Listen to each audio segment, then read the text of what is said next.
eu convido aos amados irmãos a abrirem a sua Bíblia juntamente comigo em João, Evangelho de João, capítulo de número 6.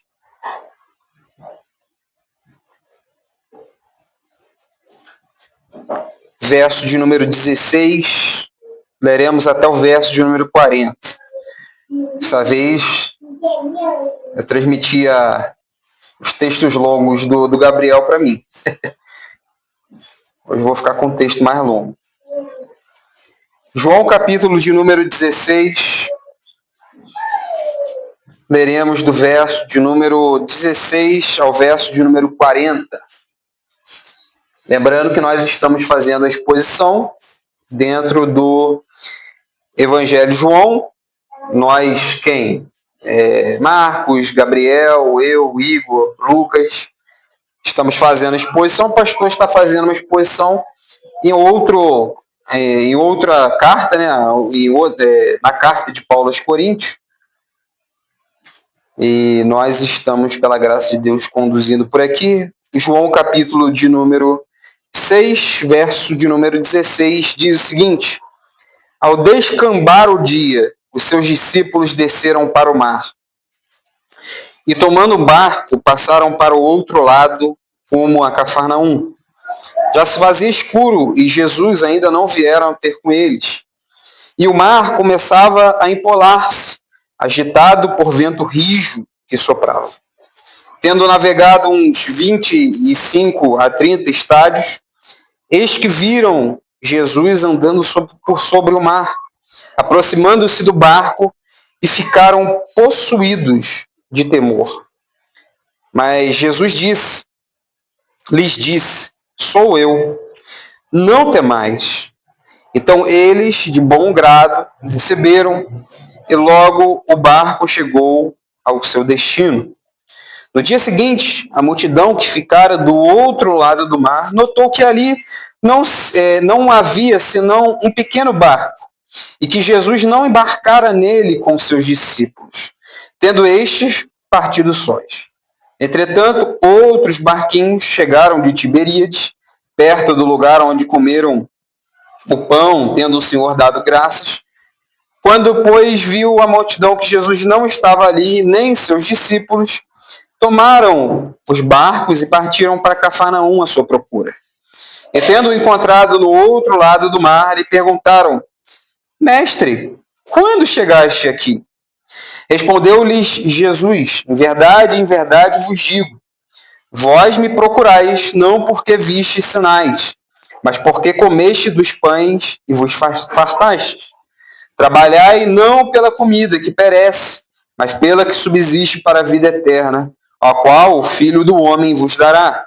Porque Deus, o Pai, o confirmou com seu selo. Dirigiram-se, pois, a ele, perguntando: que faremos para realizar as obras de Deus?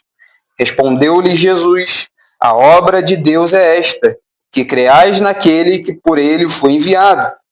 Então lhe disseram eles: que sinais ou que sinal fazes para que o vejamos e creamos em ti? Quais são os teus feitos? Nossos pais comeram o maná do deserto, como está escrito: deu-lhes a comer pão do céu. Replicou-lhe Jesus: em verdade, em verdade vos digo que não foi Moisés quem vos deu o pão do céu.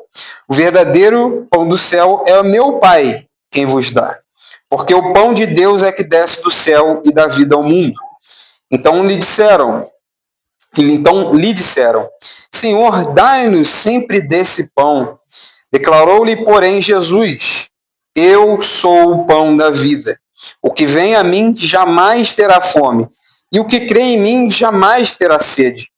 Porém, eu já vos disse que, embora me tenhais visto, não credes. Todo aquele que o Pai me dá, esse virá a mim, e o que vem a mim, de todo modo, o lançarei fora. Porque eu desci do céu não para fazer a minha própria vontade, e sim a vontade daquele que me enviou. E a vontade de quem me enviou é esta: que nenhum eu perca de todos os que me deu. Pelo contrário, eu ressuscitarei no último dia. De fato, a vontade de meu Pai é que todo homem que vir ao Filho e nele crê tenha vida eterna, e eu o ressuscitarei no último dia. Só até aqui, meus amados irmãos, a oração já fora feita pela igreja. E vamos dar, então, continuidade àquilo que o texto quer nos falar. Nós vivemos em uma época, meus amados irmãos, de busca incessante por satisfação. Eu trabalho muito com satisfação de pacientes dentro de um hospital e as pessoas, elas sempre querem alguma coisa a mais. Se você tem um serviço que te facilite, um serviço que te facilite na tua vida, que dê redução de tempo, por exemplo, compramos ali para a realização dos reparos um andaime, né? Antigamente você tinha que buscar o material, arrumar métodos para buscar esse material. Hoje você já tem o famoso frete, né? O famoso transporte para que se possa facilitar essa vida. Então, na nossa vida, sempre buscamos, estamos em uma busca incessante por satisfação. As pessoas, elas procuram preencher o vazio da alma com bens materiais, relacionamentos, reconhecimentos, entretenimentos e até mesmo com religiosidade superficial. Ontem nós estávamos tratando aqui no encontro das mulheres, né? A busca incessante de hoje, dentro do principalmente movimento feminista, a busca incessante por descobrir ou por requerer direitos que na realidade a mulher já tem. A busca por ser dona do seu próprio corpo, o que é de fato um pecado. A busca hoje que o movimento feminista tem de requerer e dizer que o seu corpo, as suas regras, é pecado. Seu corpo é de quem? Exatamente. A busca incessante por religiosidade superficial, onde eu sempre brinco aqui que essas pessoas que vivem esse tipo de religiosidade são as famosas teologia da Xuxa. Tudo que eu pedir, o carinha lá de cima tem que me dar. E se não me der, eu fico de carinha borrada, saio da igreja e sigo o curso deste mundo. Meus amados irmãos, no entanto, entretenimento, relacionamento, reconhecimento, satisfação, a busca por satisfação, por bens materiais, nada é capaz de satisfazer a necessidade mais profunda do nosso coração. Nada é capaz de nos satisfazer senão o pão vivo que desceu do céu. E é isso que nós acabamos de ler. Depois de Cristo, bem no capítulo de número 6, nós vimos na exposição do Lucas, salvo não me engano, na semana retrasada, ele teve a oportunidade de expor aquela multiplicação nos pães e dos peixes. E aquilo de fato é um sinal. Aquilo é um milagre. Só que, meus amados irmãos, hoje o nosso meio cristão, eles estão em busca de Deus por milagres. Uma pessoa, ela só vai a uma igreja porque naquela igreja, e eu já ouvi muitos amigos meus, eles só vão à igreja porque aquela igreja tem milagre, tem cura.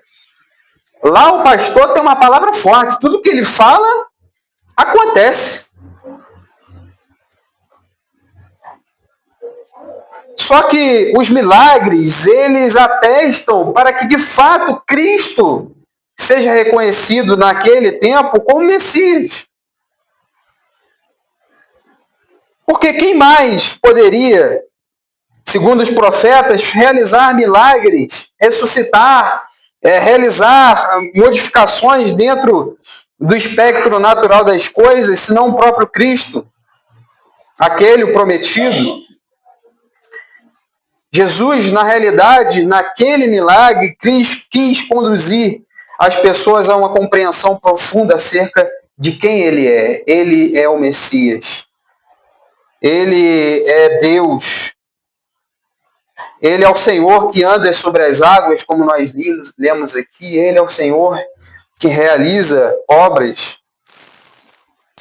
E aqui nós lemos uma parte muito interessante. Enquanto muitos buscavam o alimento que receberam, Cristo, ele revela aqui que ele é o verdadeiro pão que desceu do céu, capaz de dar a vida eterna àqueles que nele creem. Aqui, então, irei tratar sobre 3 verdades aqui fundamentais que, primeiro, do verso de número 16 até o verso de número 21, Cristo, ele é o Senhor que guia o seu povo. Segundo, do verso 20 até o verso de número 31, ele é o Senhor.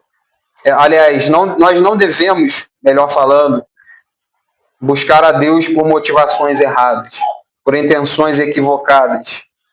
E terceiro, somente Jesus é o pão da vida, que satisfaz a nossa alma. Então vamos conversar primeiro então sobre o tema, Jesus, o pão que desceu do céu. Acompanhe comigo aí do verso de número 16 ao 28, 16 ao 21, perdão.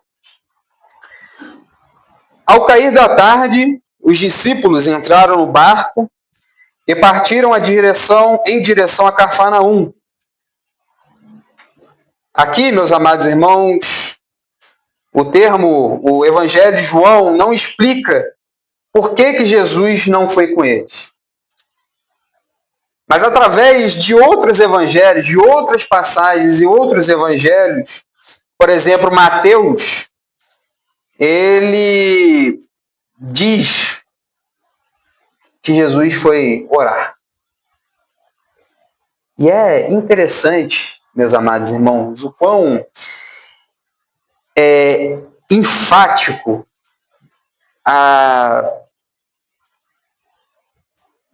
o que os autores dizem. Cristo saiu à parte para orar. Você vai ver isso. Fez um milagre, à parte para orar. Realizou a multiplicação dos pães, foi à parte, foi orar. O que nos falta hoje é oração, meus irmãos. O que nos falta hoje é uma vida regrada à oração. Porque hoje nós pecamos muito como igreja. Porque hoje nós pecamos muito quando somos confrontados pelas seitas e heresias.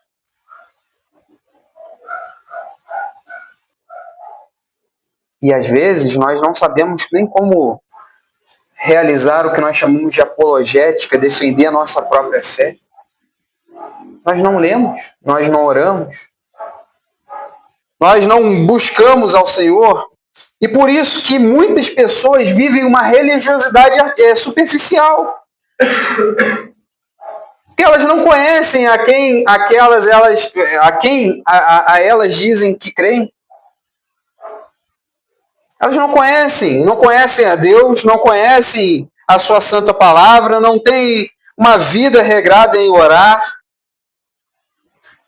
Por que hoje as nossas igrejas estão do jeito que estão? Por que o conceito de missão não está do jeito que está? Porque nós não oramos do jeito que da intensidade como deveríamos orar. Eu me lembro muito da oração de John Knox e eu confesso, deveríamos orar. Ele sempre orava: dai-me as almas da Escócia, senão eu morro. Dai-me, Senhor, as almas. E ele orava a ponto de dizerem que eles não têm medo das orações, não têm medo dos exércitos inimigos, tem medo da oração de John Knox. Meus amados irmãos, Cristo nos mostra que devemos ser uma igreja de oração. E aqui, enquanto eles atravessavam o mar, uma tempestade enorme surgiu, o vento soprava, aqui na tradução o vento soprava rijo. E é forte mesmo. O negócio estava bravo, como já dizia o bom carioca. As ondas agitavam de forma violentamente a embarcação. Os discípulos, portanto, estavam cansados, assustados, sozinhos, sem o mestre.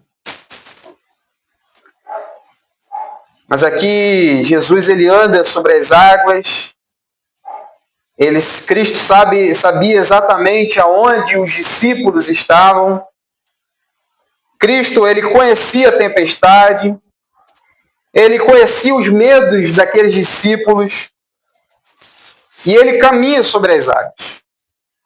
Outro feito maravilhoso, extraordinário de Cristo. Andar sobre as águas. E olha só que interessante. Qual que era a reação dos discípulos? O texto de Mateus, principalmente, ele vai focar que os discípulos, eles viram, ou melhor, observaram Cristo nas águas, vindo até eles. E olha só que interessante.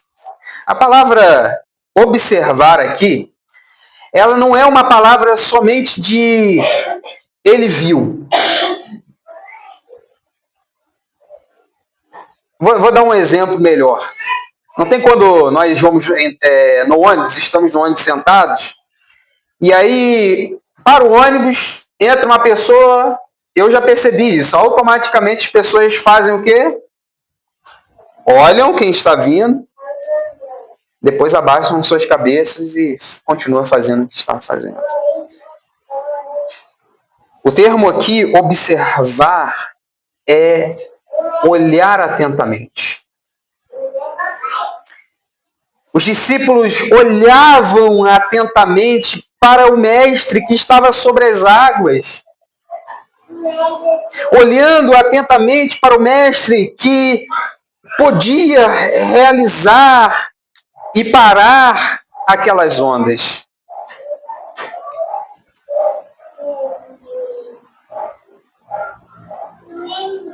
Os seus olhos estavam fixos, atentos em alguém. E a pergunta que fica é: em quem que nós temos colocado as nossas visões? Em quem que temos olhado e fixado os nossos olhos? E eu confesso, meus irmãos, nós gastamos nossas atenções com coisas secundárias. Nós olhamos para pessoas, para circunstâncias, para problemas, para críticas, preferências pessoais, gastamos nossa energia com o que é passageiro, onde nossos olhares deveriam ser fixos em Cristo. Estávamos comentando mais cedo, na aula de EBD, que às vezes a gente gasta tanto defendendo o calvinismo e vai nascendo, Gabriel que faz apologética, vem nascendo outras heresias, outras seitas que nós temos que combater, papismo, os TJs. Às vezes a gente fica na discussão se livre-arbítrio existe ou não existe, e nós vamos consumindo as nossas energias com coisas que, ok, são relevantes, mas temos que defender outras coisas. O evangelho está sendo corrompido e muitas das vezes nós ficamos bem no nosso mundinho, essa é a realidade. Onde, de fato, o evangelho precisa ser anunciado e fica debatendo sobre essas coisas, coisas irrelevantes até.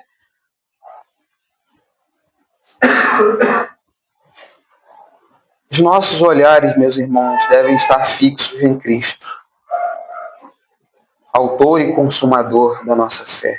É o que Paulo, lá em Filipenses, capítulo número 3, ao olhar para a sua condição de dizer assim, olha, eu sou da tribo de Benjamim, fariseu, sou dos melhores, sei da lei de cor, sei, analiso, faço, mas sabe o que Paulo ele conclui de tudo isso? Eu faço isso como esterco, não é nada comparado àquilo que Deus fez na minha vida, o que Cristo fez na minha vida. E por isso agora, ele diz essa mesma palavra, fixo os meus olhos atentamente no autor e no consumador da nossa fé.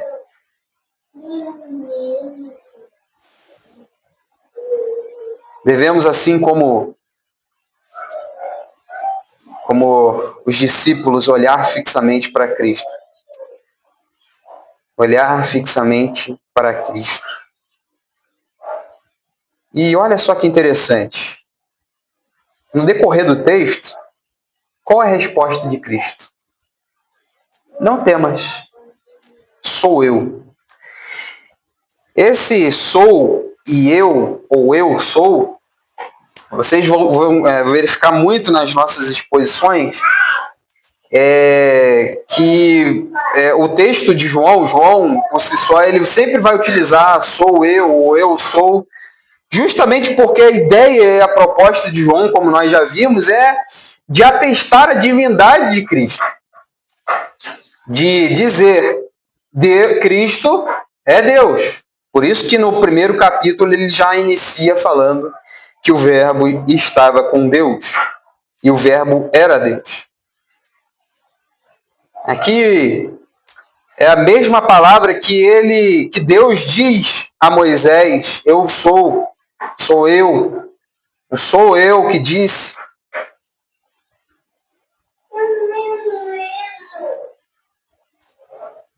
Nós precisamos, meus amados irmãos, como eu disse, olhar para Cristo. O chamado do Evangelho é vem ver, nós já falamos isso. É vem ver que o Mestre, Messias, chegou. Como você tem contemplado o Salvador? Como você tem observado o Salvador? Você tem considerado a obra da cruz como reverência? Porque naquele mesmo momento, quando eles observaram e viram a Cristo, eles temeram. E o temer é de pavor mesmo. Independente, meus amados irmãos, se o que você diz, o que você pensa sobre temer, se é uma reverência ou se é um temor de medo, como que você tem olhado para Cristo? Como que você tem considerado a obra da cruz com reverência? Você tem refletido sobre a grandeza da salvação? Você tem vivenciado para a glória de Deus ou apenas para os seus interesses próprios? Como que está a sua vida? Porque é fácil nós analisarmos a nossa vida e falar assim, eu sou humilde. Já viram essas pessoas que dizem assim, mas eu sou humilde demais. O Provérbios vai dizer que cai aquela pessoa, né? Aquela pessoa que pensa que era humilde. Ela está enganando a si mesma. Você tem vivido para a glória, os seus olhos estão voltados para Cristo.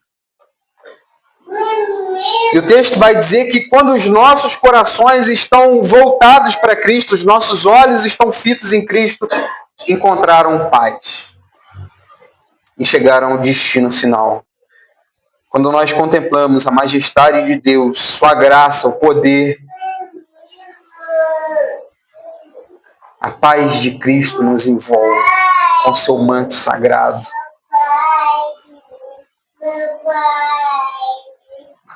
Quando na máxima aflição da nossa vida, meus amados irmãos, o nosso coração está envolto de medo, Cristo com seu manto sagrado, com a sua majestade, graça e poder, diz para nós, com a paz que excede todo o entendimento: não temas, eu sou aquele que você vê, eu sou aquele que está com o seu povo. É por isso que nós não precisamos ter medo.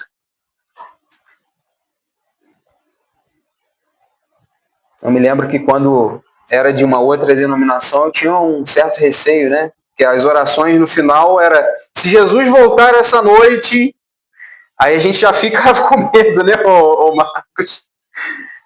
Aí complicou. Se eu tiver pecado, então, né? Se eu tiver pecado, se Jesus voltar nessa noite, tô complicado. Por isso esse tópico é para dizer que Deus, Jesus, ele nos traz a segurança para o seu povo. Nós não devemos ter medo. É só olhar para ele. E o medo, através disso, ele cede lugar à confiança. A ansiedade da nossa alma dá lugar à esperança. A tempestade, porventura, ela vai continuar existindo, mas quem está conosco, andando sobre as águas ou próximo do barco, é Jesus, o autor e consumador, como eu disse, da nossa fé. A continuação do texto, meus amados irmãos, ele traz também uma relação com isso, com o primeiro tópico. Acompanhe comigo, do verso de número 22 ao 31. Vou fazer a leitura aqui novamente. No dia seguinte, a multidão que ficara do outro lado do mar notou que ali havia senão um pequeno barco e que Jesus não embarcara nele com os seus discípulos. Tendo este partido sóis, Entretanto, outros barquinhos chegaram de Tiberíades, perto do lugar onde comeram o pão, tendo o Senhor dado graças. Quando, pois, viu a multidão que Jesus não estava ali, nem os seus discípulos, tomaram os barcos e partiram para Cafarnaum, à sua procura. E, tendo-o encontrado no outro lado do mar, lhe perguntaram: Mestre, quando chegaste aqui? Respondeu-lhe Jesus: Em verdade, vos digo, vós me procurais não porque vistes sinais, mas porque comeram dos pães e vos fartais. Trabalhai não pela comida que perece, mas pela que subsiste para a vida eterna, a qual o Filho do Homem vos dará. Porque Deus, o Pai, o confiou com seu selo. Dirigiram-se, pois, a ele, perguntando: que faremos para realizar as obras de Deus? Respondeu-lhe Jesus: a obra de Deus é esta, que creais naquele que por ele foi enviado. Então lhe disseram eles: que sinal fazeis para que vejamos e creamos em ti? Quais são os teus feitos? Nossos pais comeram maná do deserto, como está escrito, deu-lhes a comer pão do céu. Meus amados, no dia seguinte a este acontecimento, a multidão, eles procuraram Jesus. Olha que legal, negócio bom. Procuraram Jesus. Que coisa boa. Só que isso parece até ser positivo, né? Parece até ser bom.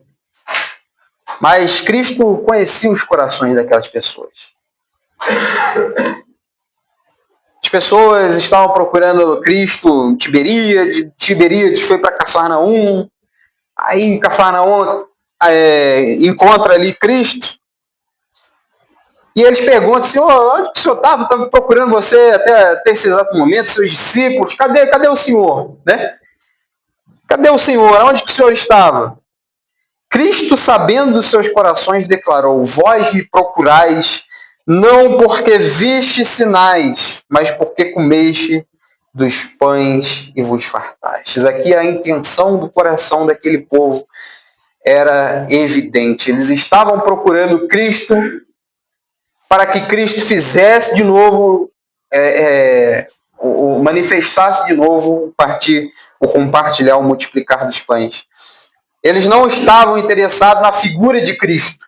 Eles estavam com intenções equivocadas, estavam interessados mais nos benefícios que Cristo poderia trazer ou poderia receber dele, de Cristo. O milagre das multiplicações dos pães, na realidade, deveriam conduzi-los à divindade de Deus, de Cristo, perdão. Mas eles, na realidade, tiveram um olhar como se fosse uma refeição gratuita, um 0800. Pãezinhos e peixes gratuito. E ainda sobrou, né? Acho que eles estavam na procura da sobra lá, dos pães que ficaram nos cestos, né? Será que tem mais um pãozinho aí ou os discípulos comeram tudo? Essa é a nossa realidade, meus irmãos. Essa é minha e a sua realidade. Muitas das vezes. Porque muitas das vezes nós buscamos Cristo com intenções erradas. Nós buscamos a Deus apenas quando nós precisamos de alguma coisa. Nós procuramos Jesus por causa da nossa saúde, do nosso emprego, da nossa estabilidade financeira, da solução dos nossos problemas pessoais. E aqui o problema não é apresentar diante de Deus os nossos problemas, as nossas dificuldades e necessidades. O problema é quando nós colocamos isso apenas como uma causa e depois, quando está tudo bem, Cristo já não é mais necessário. Como muitas das vezes acontece nas igrejas atuais. Será que nós buscamos Cristo somente pelos milagres? O problema ele surge quando nós queremos os benefícios de Cristo, não o próprio Cristo. E aqui, meus amados irmãos, Cristo ele faz um compromisso de dizer assim: o pão que vocês querem é para o corpo de vocês. E daqui a pouco vocês, assim como ele falou com a mulher samaritana, a água que você beber desse poço vai acabar, daqui a pouco você vai sentir sede. Da mesma forma, agora Cristo está falando: olha, o pão que vocês comeram, tá vendo? Vocês já estão com fome. Mas o pão verdadeiro é Cristo quem dá. O pão que Jesus oferecia era a vida eterna. E olha só que interessante, meus amados irmãos. Essas pessoas, elas também presenciaram inúmeros milagres, a ponto de perguntar: que sinal fazeis para que vejamos e creamos em ti? Eles já viram. Nós já vimos aqui no capítulo 1º, 2º, 3º, 4º, 5º, 6º, agora, tantos milagres que Cristo realizou. O primeiro milagre na festa.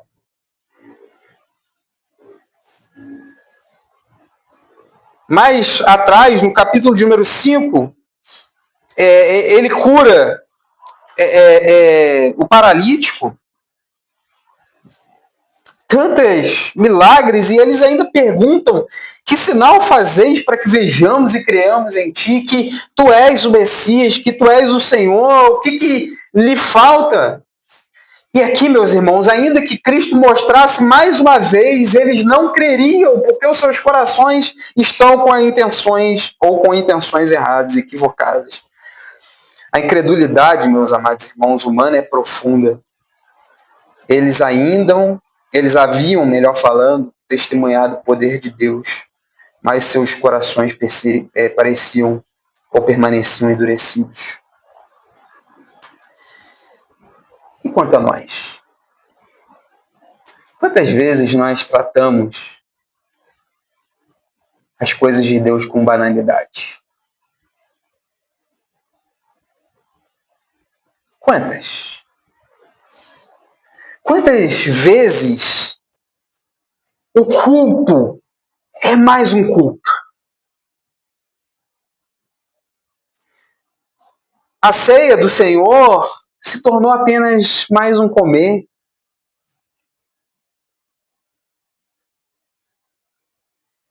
A comunhão se torna mais um encontro social. A leitura bíblica se torna mais uma leitura bíblica e às vezes a gente até corre, né? A gente já falou ali que quando a gente lê Levítico ou aqui nas leituras da genealogia de Jesus, nós pulamos isso. E fazemos da leitura só mais uma leitura bíblica. Uma obrigação religiosa. Orar deve ser a satisfação da nossa alma, meus irmãos. Quantas vezes nós já banalizamos missões? Quantas vezes? Quantas vezes nós banalizamos? Quantas vezes nós colocamos as coisas de Deus em segundo plano? Precisamos tomar cuidado para que as realidades eternas não se tornem comuns aos nossos olhos. E aqui eu faço uma súplica, uma atenção aos irmãos, que esse texto aqui ele não seja mais um texto. Que esse sermão não seja apenas mais um sermão, que a palavra de Deus que está expondo aqui, que ele fala conosco, não porque o Ageu está falando, mas porque nós lemos e vimos e compreendemos, seja mais um texto da nossa vida, que a palavra de Deus está sendo exposta aos nossos corações, nos chamando ao arrependimento. O Igor disse que mais cedo, nos dízimos e ofertas, de doarmos o nosso tempo. Isso é um fato. Porque nosso tempo é consumido por coisas que são temporárias. A vida cristã, meus amados irmãos, perceba isso. Não é uma parte da nossa existência onde eu saio daqui no domingo e vou para minha casa e aí eu boto uma música secular e fico lá ouvindo aquelas músicas seculares como se a vida existente, ou a vida cristã, fosse uma existência à parte disso.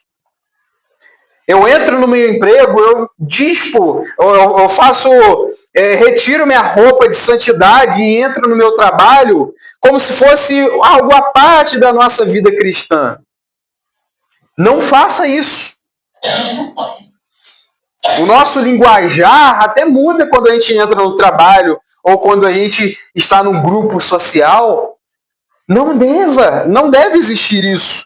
Cristo deve, e Ele governa todas as áreas da nossa vida, nossa família, nossos trabalhos, nossos relacionamentos, nossos estudos, nossos sonhos, nossa vida no geral. Por isso, não deixe, meus amados irmãos, assim como o povo, ser um milagre por ser milagre. Busque a Cristo com a intensidade da sua vida.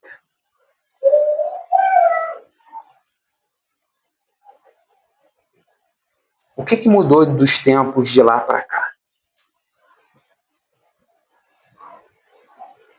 E aqui, meus amados irmãos, com todo respeito, nós temos vivenciado uma geração de crentes que se envergonham do seu evangelho, que tentam moldar a sua vida pelo curso deste mundo. Quando você não pode confrontar porque senão perde a amizade. Uma frase de Charles Spurgeon, salvo não me engano foi ele diz que você deveria tomar cuidado porque se o mundo não lhe odeia, é porque você não está vivendo o evangelho. Se o mundo não está te odiando, se você não está fazendo inimizades no seu trabalho, se você não estiver fazendo inimizades, e pode surgir agora um pouco rude da minha parte, inimizades com a sua família, por amor de Cristo, você está vivendo o evangelho equivocado. A sua intenção a buscar a Deus tem sido equivocado. assim como a intenção daqueles que queriam validar o ministério de Cristo. Mesmo que se Cristo fizesse outro milagre, eles não creriam. Eles não creriam. Eles não creriam.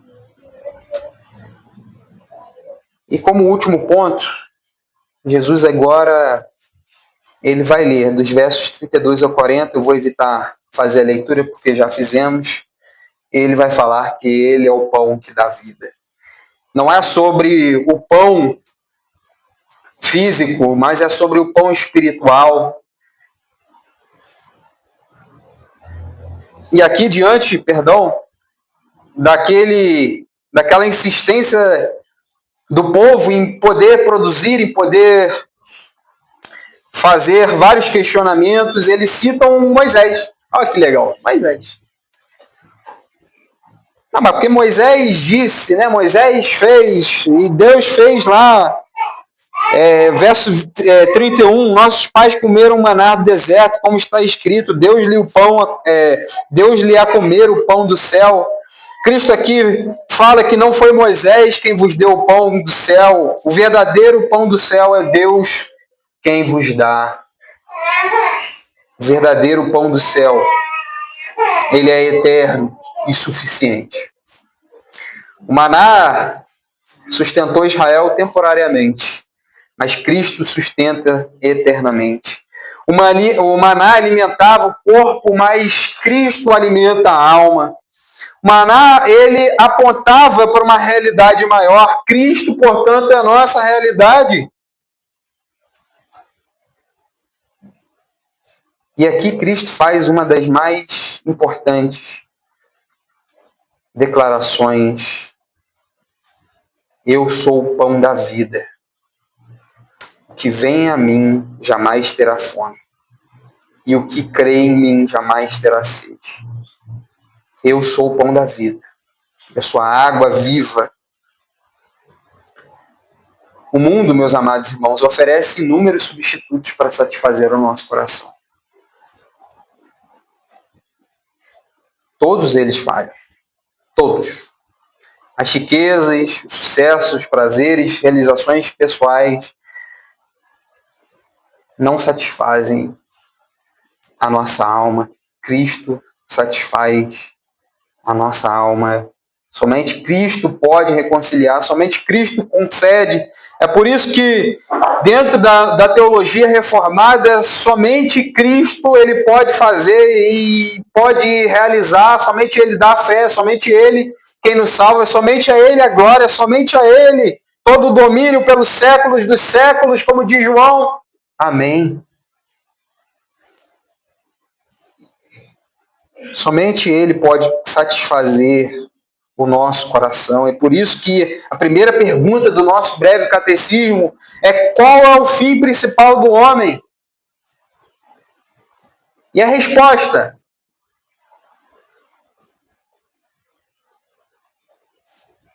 Ele que nos satisfaz a nossa alegria. É Ele que nos dá gozo completo. É Ele que nos dá satisfação. É por isso que nós vivemos, é por isso que nós existimos, como diz Paulo em Atos capítulo de número 17, senão para Cristo, senão para que Ele seja glorificado, quer comamos, como nós falamos ontem, quer bebamos, façamos isso para a glória de Deus. Cristo deve ser o centro da nossa vida,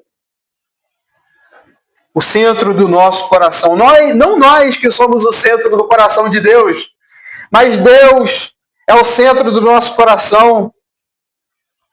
É Ele que centraliza todas a nossa vida, a nossa vontade, que seja tudo para Ele, para a honra e glória dEle.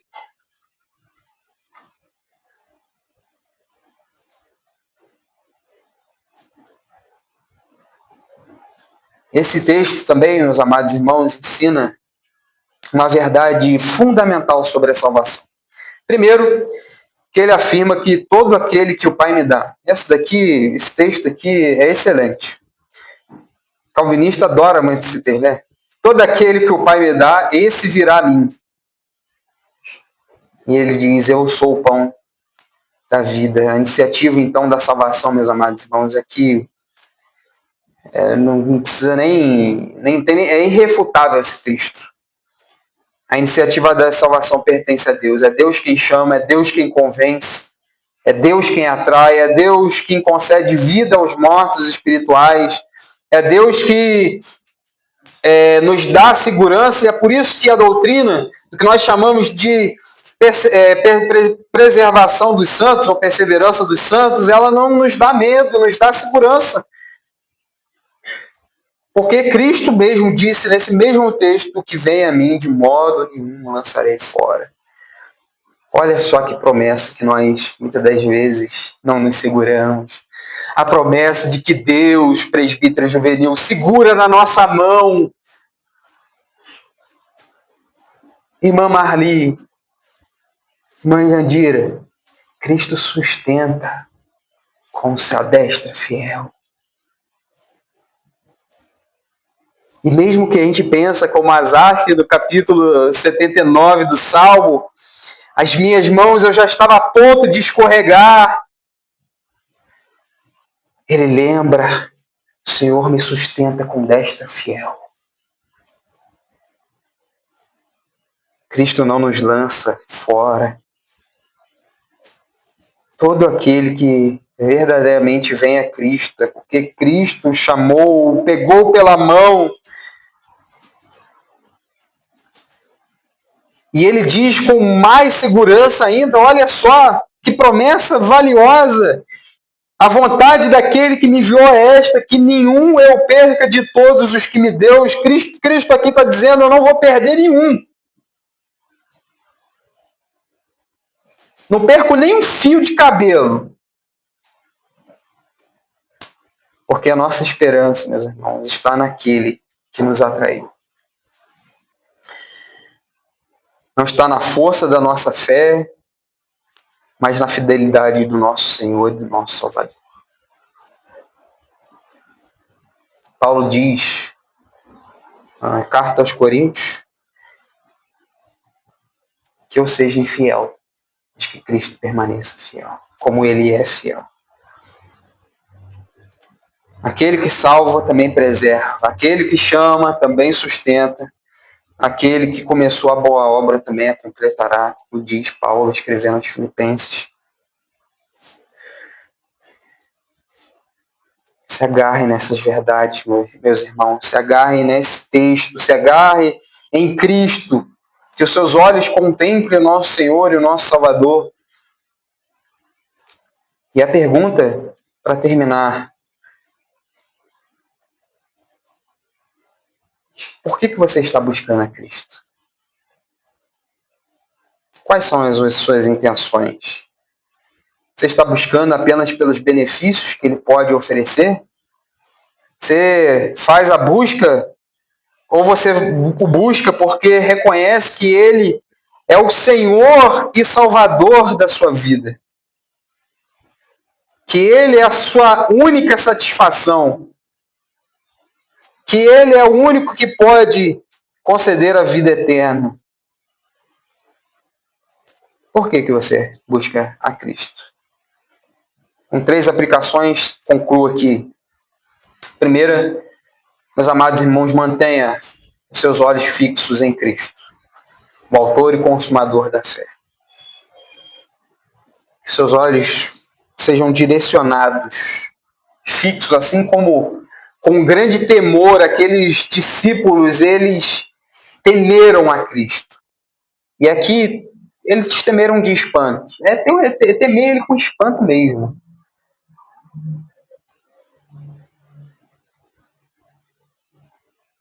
E com reverência no seu coração, inclinando, Senhor, assim como a oração de Neemias, grande e temível, pecamos contra o Senhor.